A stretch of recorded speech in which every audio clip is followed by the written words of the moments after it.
Olá, povo abençoado do Brasil. Como dizem os brasileiros, um ditado popular, está chegando a hora da onça beber água. Eu vou dar a você 5 motivos por que você deve votar em Aécio e não em Dilma. Para aí, rapaz, calma, vê até o final. Você é um ser inteligente, analisa o que eu vou falar e tome sua decisão. Aqui os 5 motivos. 5 motivos. Número 1. Alternância de poder é fundamental para o Estado democrático de direito. Você pode ter certeza, um partido que já está há 12 anos no poder, para a democracia desse país, qualquer nação adiantada, qualquer nação top do primeiro mundo, troca o governante para o próprio bem-estar, porque vicia, sabe? Aparelhamento do Estado. Então, para o bem do Brasil, o PT tem que perder essas eleições para haver alternância. Segundo motivo, mensalão. Aqui começa a coisa mais séria. Gente, nem Lula, nem Dilma nunca condenaram os vagabundos corruptos do seu partido que estão na cadeia pela roubalheira do mensalão. Nunca condenaram. Isso é uma vergonha. Pelo contrário, Lula lá em Portugal, ainda fez defesa dessa bandidagem que foi condenada pelo Supremo Tribunal Federal. Como é que você pode votar em gente que não se posiciona? E o pior, para o PT, esses caras são heróis do povo brasileiro.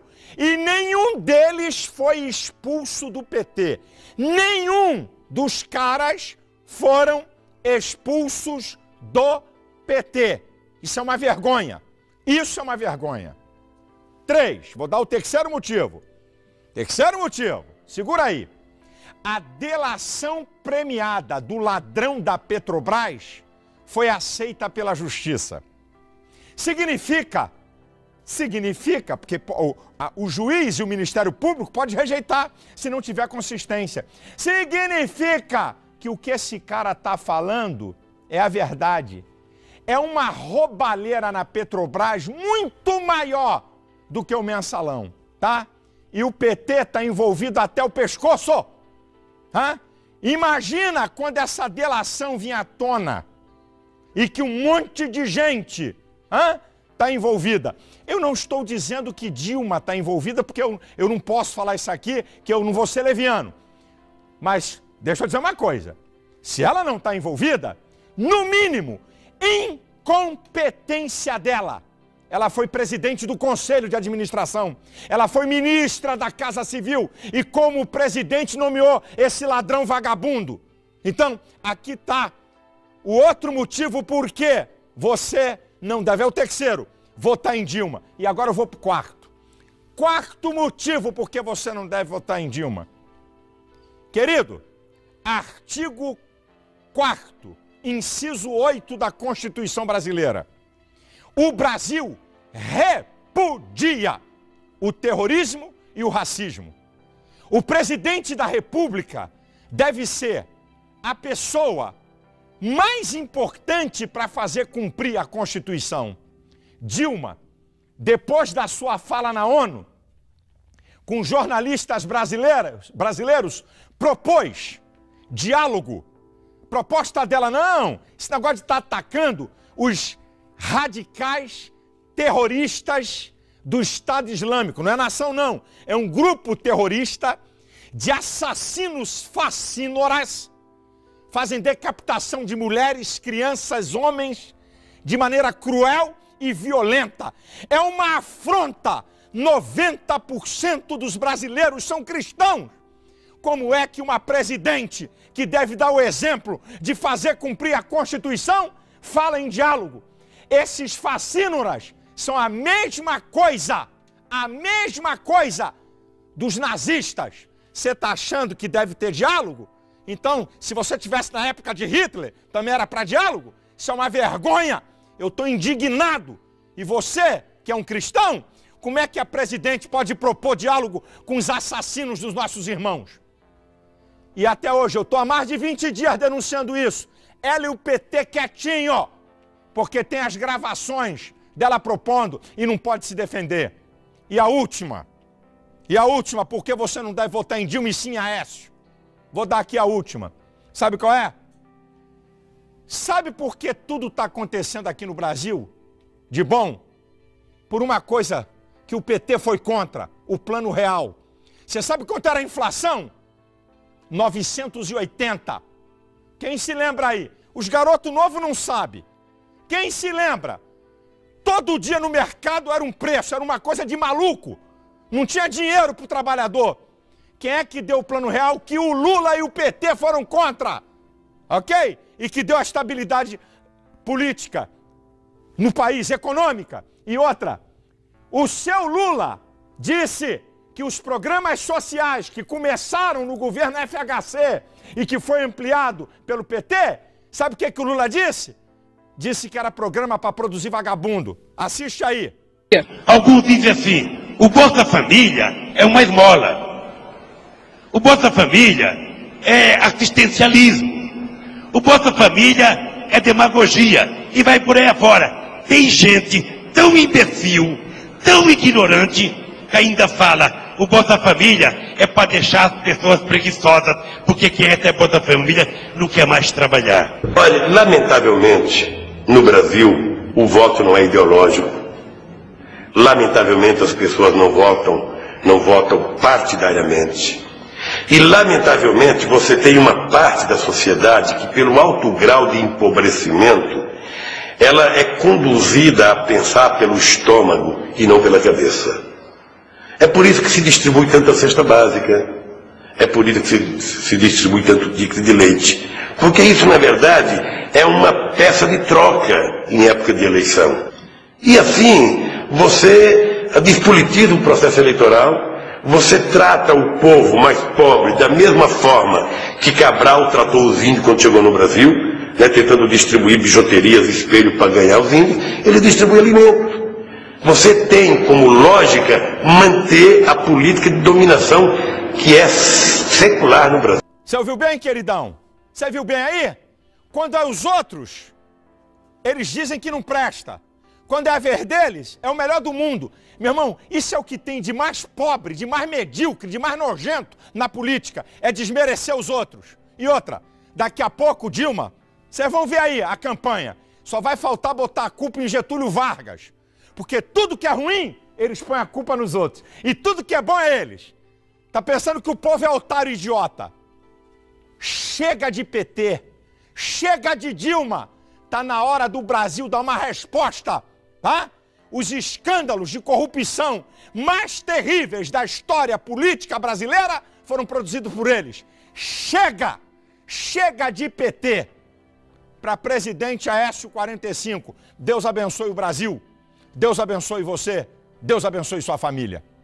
Que se dizem da libertação, que se dizem proféticos, que se dizem do lado do povo, mas estão, na verdade, do lado de uma elite governante, que com o povo não se preocupa de forma alguma. Do povo, o que eles querem é simplesmente os votos. E por isso, compram a população com bolsas famílias e companhia limitada. Meus irmãos, o partido que nos governa já deixou há muito tempo de ter pudor. Eles agora defendem claramente e dizem tudo aquilo a que vieram. Vieram legalizar o aborto, vieram legalizar o casamento gay e todos os direitos homossexuais, vieram destruir a família, agilizar o divórcio, fazer com que seja mais rápido ainda, vieram para perverter os nossos filhos. Enquanto fazem escarcéu dizendo que os padres celibatários são pedófilos, esse povo que nos governa, esta gente que nos governa, agora faz leis dizendo que menores de idade podem receber visitas íntimas na prisão. Olha que beleza! Pedofilia é crime, a não ser que você esteja na cadeia, e aí você vai ter pedofilia patrocinada pelo Estado. Meus irmãos, nós já estamos muito além do limite. Já passamos do limite há muito tempo. Onde estão as vozes proféticas da Igreja Católica do Brasil? Onde está a Igreja de Nosso Senhor Jesus Cristo desta nação? Eu me envergonho deste silêncio vil. Eu me envergonho desta covardia. Eu me envergonho destes teólogos de corte. A igreja, ela tem uma postura, ela tem uma doutrina que é muito objetiva, que é muito correta, que é muito clara. Agora, infelizmente, não todos os líderes da igreja abraçam, aceitam e transmitem esta doutrina da maneira como ela é. E por isso há uma confusão entre os fiéis. Nós jamais, a prova dessa confusão é o fato de o PT estar no poder já há 12 anos. Nunca, num país que tivesse o mínimo de coerência cristã, um partido como este estaria no poder. Nem para vereador ganhariam. Jamais ganhariam. Por quê? Porque não poderia... um país onde tem maioria cristã, entendeu? Um país, numa cidade, num lugar onde tem maioria cristã, prontamente ele vai perceber que as propostas de um partido como este, e outros que são semelhantes, é incompatível com a sua prática cristã. Porque isso não é um indivíduo isolado lá dentro que defende o aborto, não é um indivíduo isolado lá dentro, alguns indivíduos que defendem a união homossexual, não é um indivíduo ali que defende a extinção da propriedade privada. Isso é proposta do partido, compreende? Portanto, todos aqueles que são membros, todos aqueles que se associam, todos aqueles que votam, estão a serviço disso também. E como cristão, devem ter consciência que um dia vão ter que prestar contas a Deus de cada voto que deu a pessoas desse tipo. Vão ter que prestar conta do sangue de cada criança que foi derramada, por conta da promoção do aborto que essas pessoas, esses partidos advogam. Vão ter que prestar contas a Deus da destruição de inúmeras famílias, promovida por estas ideologias que são implantadas por eles. E aí, enfiadas goela abaixo, desde a escola, não é, até os mais altos rincões de formação intelectual da nossa nação. Um cristão vai ter que prestar conta a Deus do voto que deu e do apoio que forneceu aos grupos que ele colocou aí no poder. Se nós mudássemos a nossa postura, e os bispos e sacerdotes, religiosos, os formadores, os cristãos, os católicos, nem vou dizer dos outros, mas os católicos, simplesmente tivessem uma postura coerente com aquilo que é a doutrina da igreja, então nós apearíamos esse pessoal do poder rapidamente, entendeu? Imediatamente. E nunca mais retornariam, porque é uma questão de coerência. Mas as pessoas não sabem o que está acontecendo, porque as grandes corporações de comunicação, elas estão acopladas, elas dependem do governo, das propagandas das estatais, do financiamento aí das estatais, das concessões do governo. E existe uma chantagem muito grande aí. Né? Então existe um jogo de interesses muito grande, de forma que não é possível obter informação séria nos meios de comunicação abertos, nas grandes mídias, não é possível, com muito raras exceções. Quando alguém tenta falar alguma coisinha, como foi o caso da Raquel Sherazade, como o caso daquele outro também do SBT, lá, se não me engano, do Paraná, então eles cortam, eles são silenciados. E algo que é mínimo, assim, muito pouco ainda, sabe? Quer dizer, nós estamos vivendo já em uma ditadura bastante agressiva, mas as pessoas não estão se dando conta daquilo que está acontecendo. As nossas liberdades individuais têm sido tiradas sistematicamente.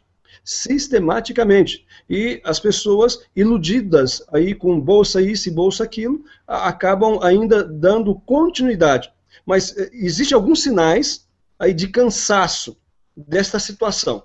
Então, nós deveríamos agora, é muito importante, por isso, iniciativas como essa, como esse Hangouts, e outros que estão fazendo, graças a Deus, parece que tem um certo ressurgimento, assim, da capacidade de indignação de alguns poucos, né, mas que encontra, vamos dizer assim, um eco na sociedade que também é conservadora ainda, entende? Então, isso pode ter algum efeito, e nós estamos juntos para isso.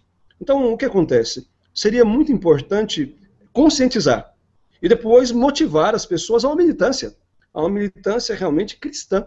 E quando eu falo militância cristã, ainda não estou colocando aqui partidos, eu estou dizendo militância por valores cristãos. E aí, dentro daquilo que é possível, que se encaixa dentro de valores cristãos, as pessoas vão escolher. aqueles que são possíveis. Eu sei que não vai sobrar muita coisa, entende? Mas vão escolher dentro daquilo que é possível. A igreja, ela não apresenta, assim, a igreja como tal não apresenta candidatos, nem partidos, mas ela apresenta princípios que te ajudam a escolher ou a excluir candidatos ou partidos que são compatíveis ou não com a sua fé, entende?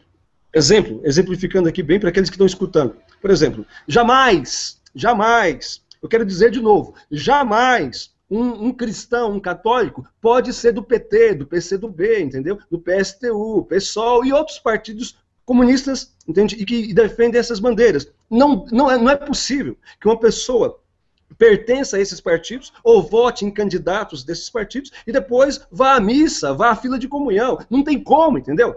Como é que você vai encarar Jesus, sendo que você apoia projetos de governo que propõem o aborto, que propõem, entendeu, a legalização de uniões homossexuais e adoção de crianças por pares homossexuais, que promovem, entende, assim, a legalização, querem advogar a legalização das drogas? Veja o que está acontecendo no nosso país, a epidemia das drogas. Isso quase mais do que quadruplicou, quase 5 vezes mais o número de consumidores de drogas desde que iniciou o governo do PT. Já era ruim antes, mas agora está uma situação endêmica em todas as grandes cidades e pequenas também. Nós estamos convivendo com um exército de zumbis, especialmente nas grandes cidades, pessoas viciadas por crack, vidas de jovens destruídos por isso, promovidos por um governo que é aliado de facções que se sustentam pelo narcotráfico, como as Farc, entende? Como o PCC, como o Comando Vermelho, que são não outra coisa do que braços das Farc no Brasil. Então, existem provas documentais, né, do envolvimento, quer dizer, é bem claro, isso pode ser lido nas datas do Foro de São Paulo, sabe? A aliança entre PT e Farc, essa cooperação mútua, e depois também esta estreita cooperação e aliança entre membros do MST e as Farc, como que as Farc treinaram membros do MST, membros do PCC e do Comando Vermelho, entendeu? Para a guerrilha, certo? Então, existe essa ligação. Existem provas documentais também, como que em São Paulo, pelo menos em São Paulo, mas tenho certeza que aconteceu também em outros lugares, como que os membros do PCC foram orientados para votar nos candidatos do PT, entende? Porque existe, evidentemente, ali uma aliança entre eles. Então, é evidente que um partido que está governando, que é aliado daqueles que fazem o tráfico, é claro que eles não vão combater de maneira eficiente, eles não vão dar um tiro no próprio pé. E isso explica o aumento do consumo de drogas, o aumento de toda esta ação dos traficantes e assim por diante. Certo? E evidentemente que aumentando o consumo de drogas, aumenta toda a criminalidade. Porque 80% aproximadamente dos crimes que acontecem, seja de mortes, de roubos, de assaltos, etc., estão ligados ao narcotráfico. Porque as pessoas, seja os viciados, seja os traficantes, mas especialmente os viciados, querem de alguma forma dinheiro para poder manter o seu vício. E aí vão matar um estudante, um pai de família, vão assaltar uma casa, uma loja, vão destruir lojas, e assim por diante. Então, sem o combate do narcotráfico, é impossível voltar a ter paz nesse país.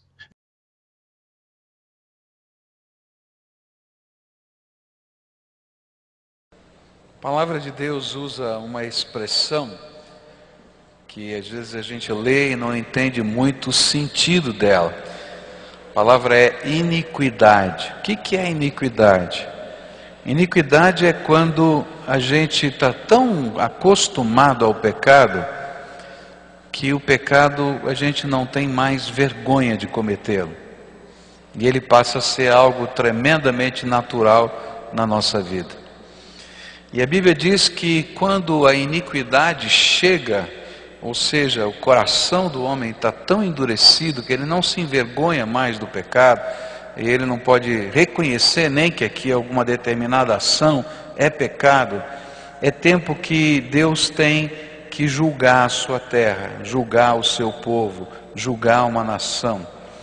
E é por causa disso que eu tenho que falar uma coisa que durante 30 anos no meu ministério eu nunca fiz. Eu completei 30 anos de ministério no dia 8 de agosto. E nesses 30 anos eu nunca fiz o que eu fiz hoje pela manhã e vou fazer agora à noite. Eu quero dizer para vocês que nós precisamos tomar muito cuidado com essas eleições que vão acontecer. Porque existem uma série de leis que estão tramitando, que vão depender do voto do deputado federal, que vão depender do voto do senador, que vão ser incorporadas pela ação da máquina estatal através da presidência da República, é expulso do partido. Já 2 deputados federais foram expulsos do PT por se manifestarem contra o aborto. E isso fez com que a Igreja Católica se manifestasse publicamente, porque eles estavam ligados à Igreja Católica, junto ao PT, e se manifestaram contra, e por isso foram expulsos do partido. E a Igreja Católica então emitiu nota pública dizendo, olha, não votem em ninguém do PT. Eu diria para você a mesma coisa. Algumas pessoas não vão gostar do que eu estou falando, mas eu estou falando bem claramente, porque quando não se pode votar com a consciência, não adianta votar em pessoas, porque o partido já fechou questão. Se você entrar no site do governo federal e pegar lá o Projeto Nacional de Direitos Humanos 3, você vai encontrar todas as propostas que o governo federal, através do presidente da República, colocou na mão do Congresso para serem votadas na próxima legislatura. E todas elas são questão fechada para o PT, todas elas estão aqui. Tá? E mais, se você olhar, você vai ver como a máquina estatal está mobilizada. Isso aqui é responsabilidade de pressão do Ministério da Justiça, isso aqui é responsabilidade de pressão do Ministério da Saúde. E se os ministros de Estado que estão ligados a esse governo não trabalharem assim, perdem o seu cargo. Então eu queria pedir para você levar a sério essa questão. Como pastor eu nunca fiz isso, eu não estou dizendo para você votar em A ou B, eu vou dizer para você em quem não votar. Em pessoas que estejam trabalhando a favor da iniquidade na nossa terra. Porque senão, queridos, Deus vai julgar a nossa terra. E se Deus julgar a nossa terra, isso vai acontecer na tua vida e na minha vida, porque eu faço parte dessa terra. Porque Deus não tolera iniquidade. Amém?